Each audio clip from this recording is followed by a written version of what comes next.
இந்த கம்போசிங் பண்ணும்போது நிறைய இன்ட்ரெஸ்டிங் சின்ன சின்ன மேட்டர் நடந்து டக்குன்னு தேவா சார் கர்நாடிக் மியூசிக்கே இவ்வளோ ஃபாஸ்ட்டாக கம்போஸ் பண்ணார் எதிர்பார்க்கல. ஆனால் அதே விட ஸ்பீடில் விஜய் பக்கத்தில் உட்காந்து அவர் இங்கே கம்போஸ் பண்ணுவார், இவர் லிரிக் எழுதுவார். என்ன சார் இது இப்போ தானே போட்டார், இது கரெக்டாக இருக்கா சார்?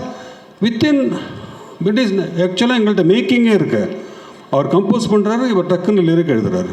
வித்தின் 2 days ஒரு நாள் ஒரு சாங் கம்போஸ் பண்ணுறோம், பாட்டு ரெடி ஆகிட்டே போகிறது.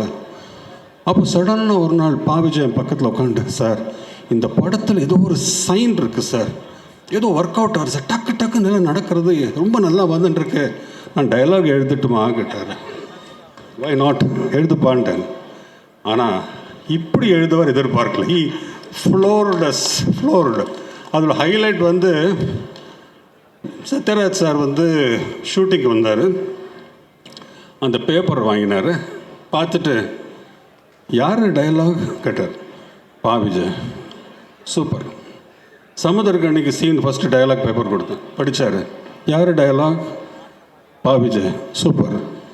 படம் முடிஞ்சு அப்புறம் சுஹாசினி கேட்டாங்க, இது நல்லா இருக்குது டைலாக்ஸ், யார் எழுதியிருக்கான்?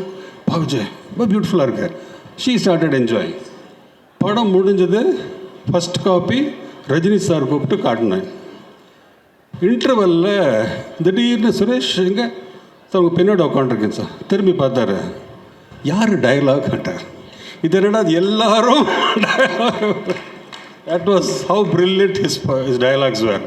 ஸோ பிக்சர் எங்கேயோ ஆரம்பித்து it went on to become musical, songs, lyrics எல்லாமே ஃபேண்டாஸ்டிக்.